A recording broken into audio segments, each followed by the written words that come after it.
ठाकुर जी कहते हैं सबसे दुर्लभ क्या है इस पूरे संसार में, सबसे ज्यादा दुर्लभ, सबसे ज्यादा कठिन क्या है? मानव शरीर प्राप्त करना। बहुत आसानी से हमको लग रहा है कि मिल गया, नहीं, बहुत मुश्किल है। कितनी प्रार्थनाएं ठाकुर जी से करनी पड़ती हैं, कितनी योनियों में भटकना पड़ता है, कभी ब्रह्मा जी से, कभी ठाकुर जी से, हर मृत्यु के बाद प्रार्थना यमराज जी से, एक बार मानव तो बनाइए मुझे, नहीं बनाते। कितने लाख वर्षों से हम आप सब भागते हुए आ रहे हैं, और तब जाकर के हरि कृपा होती है तो मानव देह प्राप्त होता है। और जैसे ही मानव देह प्राप्त होता है, ठाकुर जी कहते हैं कितनी दुर्गमता से मिला है, बहुत मुश्किल से मिला है। नृदेह माध्यम सुलभम सुदुर्लभम, ये जो हमको सुलभ हो गया है मानव देह, ये बहुत दुर्लभ है। लेकिन इस मानव देह से अपना उद्धार नहीं किया तो मानव देह प्राप्त करके भी आपने अनहित ही किया अपना। तो वो कैसे होगा? बोले प्लवम सुकल्पम गुरु कर्ण धारम। मानव देह मिल जाने के बाद में एक सद्मार्ग दिखाने वाले गुरुदेव आपके जीवन में आने चाहिए, एक सदगुरु आपके जीवन में आने चाहिए, एक आचार्य आपके जीवन में आने चाहिए।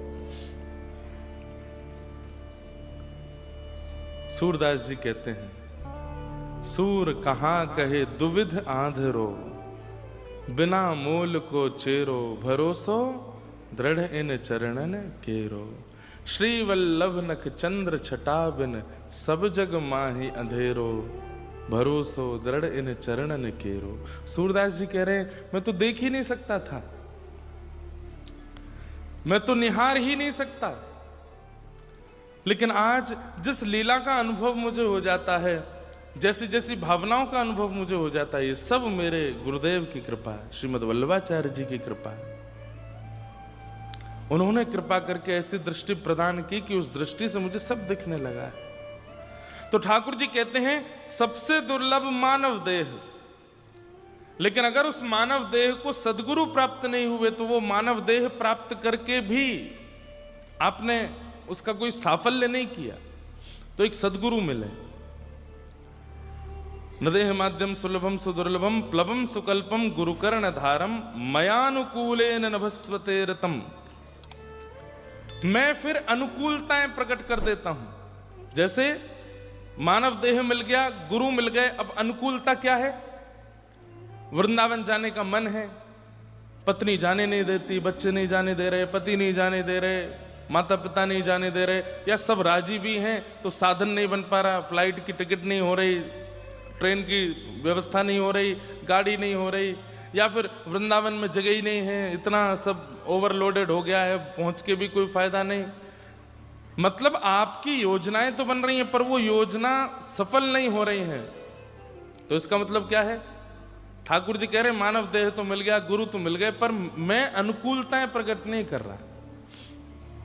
लेकिन सदगुरु मिल गए, मानव देह मिल गया, उसके बाद अनुकूलताएं, ठाकुर जी की सेवा भी बन जाती है, ठाकुर जी का नाम भी हो जाता है, धाम निवास भी हो जाता है, कथा श्रवण भी हो जाती है। और एक और बात, मयानुकूलेन नभस्वते ऋतम का एक भाव और है कि मानव देह तो मिला, गुरु तो मिले, गुरु आज्ञा सुनते तो हैं लेकिन उसका पालन नहीं करते हैं, तो इसमें भी ये मानना चाहिए कि ठाकुर जी अनुकूलता प्रकट कर नहीं रहे। गुरु की आज्ञा पर भी निस्संदेह विचार करके उसका पालन करना, यह भी भगवत अनुकूलता से ही होता है। हम दीक्षा नहीं देते थे पहले, गत वर्ष इतने सारे बालक और कुछ गुरुदेव भगवान की आज्ञा हुई 2। हमने कहा पिताजी हम शिक्षा ही दे दें, यही बहुत है। नहीं देनी तो पड़ेगी। दीक्षा देने के बाद थोड़ा सामिप्य हुआ ना, तो पास में बैठ करके, पास में विराज करके जब वार्ता हुई तो बहुत बच्चों की बहुत बातें पता चली। हमारे सामने बहुत दीन बने रहते हैं पर पीछे बहुत उपद्रवी। तो फिर मन में आता है कि भाई जैसे हो ये पूतना क्यों बन जाते हो बार बार? रूप क्यों बदल लेते हो? एक बालक आया, दीक्षा ली, पंच संस्कार जैसे पूर्ण हुए, तुरंत बोला महाराज जी हो गई दीक्षा। मैंने कहा अब मैं भी दीक्षा दे सकता हूं ना। मैंने कहा इसलिए आए थे तुम?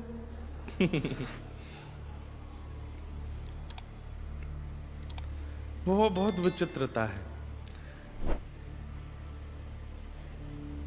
ये भी लंबे समय तक नहीं चलेगा, कुछ दिन बाद केवल शिक्षा ही चलेगी, दीक्षा नहीं चलेगी।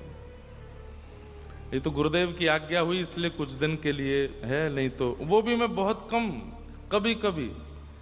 लेकिन याद रखिए, गुरु जीवन में आए हैं तो कम से कम उनकी वाणी का पालन किया करो। गुरु के वचन अटल कर मानो, साधु समागम कीजे, मन रे कृष्ण नाम कह लीजिए।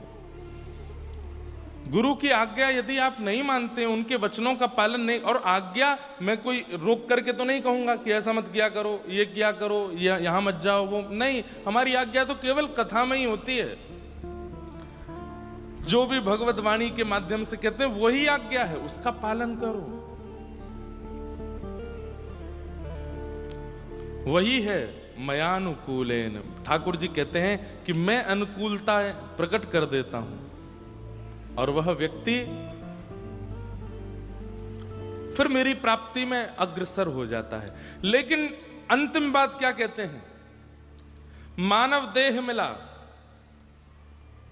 गुरु रूपी केवट मिले, और मैंने अनुकूल हवा बनकर के उसकी नौका को पार लगाने की बहुत, ये तीनों क्रम हो गए। उसके बाद भी यदि वो मेरी प्राप्ति नहीं कर पाया, इतना सब कुछ होने के बाद भी यदि मेरी प्राप्ति नहीं कर पाया, तो पुमान भवाब्धिम न तरेत स आत्मा। हमारे पूज्य गुरुदेव भगवान पिताजी महाराज इसकी व्याख्या में कहते हैं, ये उस व्यक्ति की आत्महत्या है कि मानव देह मिला, गुरु मिले, अनुकूलताएं मिली, कथा मिली, धाम मिला, नाम मिला, तिलक मिला, स्वरूप मिला, कंठी मिली, सब कुछ प्राप्त हुआ। यमुना जी मिली, गंगा जी मिली, केदारनाथ, बद्रीनाथ, जगन्नाथ, द्वारिकानाथ, और इन सब के बीच में भगवत वार्ता, सत्संग, सब कुछ मिला। इतना सब कुछ प्राप्त होने के बाद भी यदि वो भगवत प्राप्ति नहीं कर पाया, तो ये अपने शरीर में घोट करके उसने अपनी आत्मा का वध कर दिया कि वो ठाकुर जी को नहीं मिल पाया। यही आत्महत्या है, और सब आत्महत्याएं नहीं हैं। यही आत्महत्या है कि इस आत्मा को परमात्मा से नहीं मिला पाए, इसका हम उद्धार नहीं कर पाए।